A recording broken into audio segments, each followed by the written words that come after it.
तर आज मी बनवल्या होत्या कोथिंबिरीच्या वड्या। त्यासाठी इथे मी एक कोथिंबिरीची जोडी छान स्वच्छ 2-3 वेळा पाण्याने धुवून काढली। मग तिला थोडा वेळ चाळणीमध्ये निथळत ठेवलं। ती बारीक चिरून घेतली।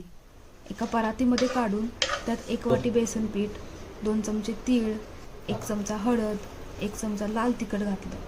मी यात मिरची आणि लसणाची पेस्ट सुद्धा घालते। त्यासाठी 3 मिरच्या आणि 4 लसणाच्या पाकळ्या व थोडं मीठ घालून त्याला छान कुटून घेतलं। आता ही पेस्ट सुद्धा या सारणामध्ये मी मिक्स केली। त्यात 1 चमचा तेल सुद्धा मी याच्यात घातलं आहे। हे सारण मळून घेतलं। याची कन्सिस्टन्सी मीडियम ठेवली आहे।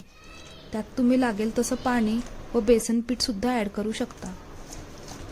एका ताटाला 1 चमचा तेल लावून घेतलंय, जेणेकरून आपल्या वड्या ताटाला चिकटणार नाहीत।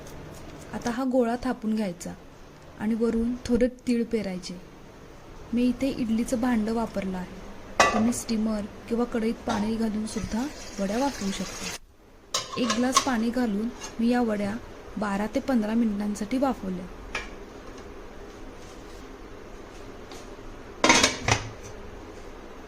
गार झाल्यानंतर सुरीला तेल लावून त्याच्या अशा वड्या पाडल्या। या वड्या अशा देखील खायला खूप छान लागतात, पण मी या तेलात तळल्या होत्या। तुम्ही शॅलो फ्राय सुद्धा करू शकता।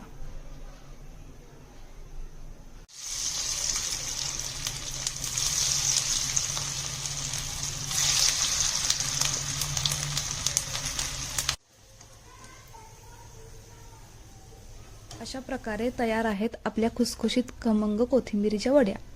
जर तुम्हाला माझा व्हिडिओ आवडला असेल तर लाईक, शेअर, सबस्क्राईब करा। थँक्यू।